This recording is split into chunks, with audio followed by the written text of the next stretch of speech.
I am a 33 years old female, and I have had fertility issues for the past couple of years with my husband. He's 35. We went through with consultations, and while we had very promising results for treatment, the cost did give us pause. It wasn't that we couldn't afford it, we just weren't at the point yet where we were willing to pay. I discussed it with my husband, and we were both fine with the idea of adopting. My cousin Tiffany, woman 25 years old, is adopted, and she supported our choice in looking into it. However, this was a couple of years back, and during that time Tiffany was reunited with her birth parents, and she's been acting pretty hurtful to my aunt and uncle since then. She keeps making posts about how happy she is to know where she comes from and is happy about being reunited with her real family. She even talked about having her birth father walk her down the aisle as a chance to make up for lost time.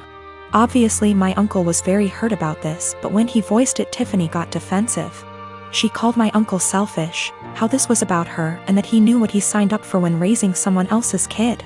Before the pandemic, Tiffany moved closer to where her bio mother lived so they could make up for lost time.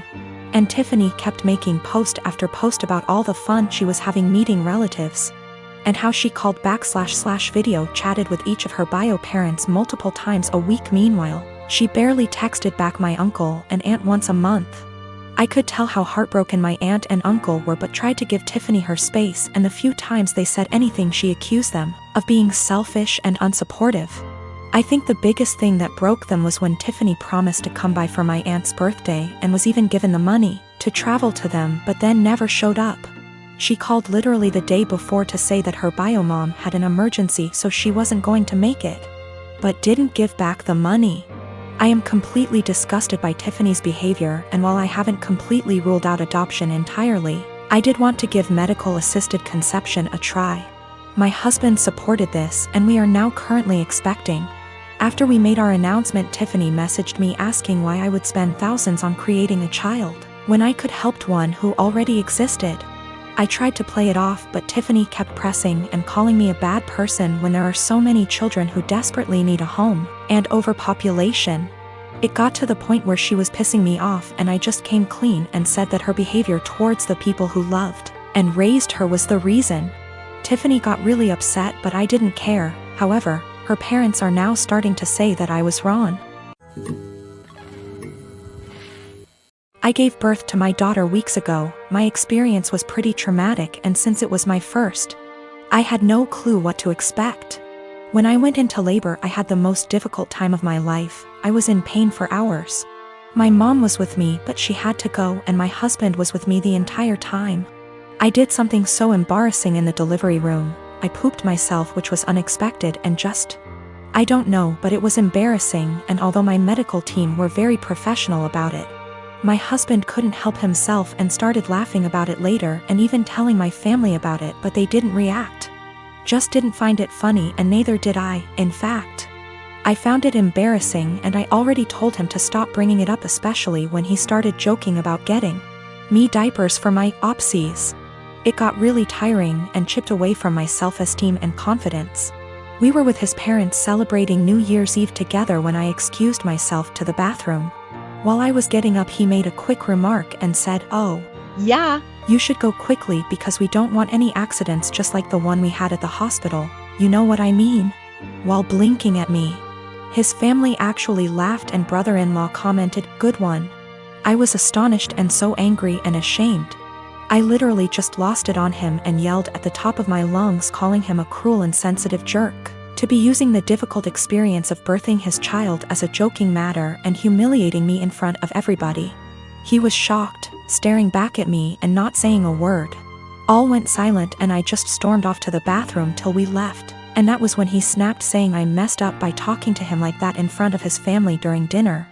I said I couldn't hold my tongue for that long, and after he kept joking about an embarrassing thing when I told him to stop. He said he was just joking, and I went overboard with my reaction, and also, I should have sucked it up and waited till we got home so we could address this privately, and I could even yell at him as long as I wanted. We argued about it after we got home, and he kept saying I humiliated him in front of his family during the celebratory evening by being petty and trying to one-up him. He even said I should have laughed along, not fly off the handle licks that. I met my friend Chuck about 1.5 years ago. We were both part of an online local group for single parents and eventually met offline with other group parents. I have known Britt since high school. Chuck's wife died of childbirth complications the day their daughter was born, more than 2 years ago. Britt is a few months out of a 9-year relationship. Both of them have expressed wanting to meet other people. And I thought they'd be good for each other because of common interests, and we all have kids of similar ages. 2 days before Christmas, Chuck and Britt went out on their first date. I kept Chuck's daughter at my house so the two could have some more time together without him having to worry about the baby. The plan was for her to spend the night. She's done it before and gets along great with my 3-year-old girl. But Chuck knocked on my door at 11 p.m. to get his daughter. He barely said a word to me and I could tell he had been crying, but he wouldn't tell me what was wrong. The next day, I asked Britt what happened. She said that they had dinner and a couple drinks. Things were going excellent. She said she felt like they had great chemistry and were even getting physical at his house. But he suddenly told her to stop and to leave immediately. She swears that she has no idea what she did wrong and is really hurt by the whole thing. I believe her because she is really sweet and social. I've never seen her do anything to piss anyone off. I tried to talk to Chuck at the same time to get his side of the story and see what went wrong. All he said that he wasn't feeling it and didn't want to discuss it further. I didn't push it, but when I went to wish him a Merry Christmas a day later, I saw he had deleted me from his social media. I texted it to him instead and asked, "You okay?" But no response. I am seriously hurt and don't know what to do. Chuck has become one of my closest friends, and our daughters are the best of friends too. I am really worried that this has something to do with his wife. And I want to apologize if he felt like I was pressuring him to date after her death.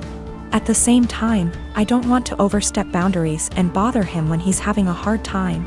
It's been over a week and I'm worried / upset. I purchased a 3-bedroom condo in Toronto, Canada 5 years ago when I was in my 2nd year of medical residency. Soon after the purchase, I rented one of the rooms to my roommate to offset the costs of the mortgage. I live in one room, she lives in the second, and the third is my study / office. She has been a great roommate from the beginning. We aren't necessarily friends, as in we don't do things together for fun, but we get along exceptionally well. The entire roommate / tenant relationship has gone swimmingly up until recently. A couple of weeks ago, my roommate broke the news to me that she is pregnant. The father was a fling of hers, who does not want anything to do with the child. My roommate has decided she wants to keep the child anyways, and raise it on her own. To me that seems like a huge challenge, and I admire her for it. The issue is, while I don't necessarily dislike children, I have no desire to live with a baby. While the condo is a fair size, I will most definitely be woken up by the babies crying at night. My condo is also where I like to come home to and relax, like a haven after a long workday. And the idea of coming home to a baby honestly seems absolutely chaotic. Especially since this isn't my own child. I.e. one that my girlfriend and I decided to have / was mentally prepared for. As difficult as it was for me to do this, I told her essentially what I've written here. And that it would be best if she finds somewhere else to live. I am not rushing her out or anything like that. I have given her 6 months notice. Since any later than that will come too close to the birth. She was honestly quite taken aback by this, and thought that I was being cruel. Her primary concern is that rent has gone up substantially in this city since she signed on with me. I haven't increased her rent since she moved in, so she's essentially paying 2015 rent. She works as a waitress, and will likely need to find a lesser apartment to keep within the same budget. A couple of other considerations are that she was out of work while restaurants were closed. But I did waive her rent for that period. All of the furniture is also mine, aside from her bedroom, so she would need to figure something out on that front as well. Aside from all of the child expenses. I understand her position, and I feel horrible about the situation, but I honestly can't do it. I haven't been able to give life much thought lately, as work has been quite busy. Firstly, I have a friend in real estate, and I'm going to see if they can help her try to find some affordable listings. Secondly, as I don't plan to take on another tenant after her, and can afford to do this anyway, I have decided I'm going to waive her rent for the remainder of the tenancy. This will hopefully give her a bit of a boost to get on her feet. I consulted an attorney to be 1000% sure, and this is perfectly legal. Since I live in the unit, the eviction laws are much more lenient.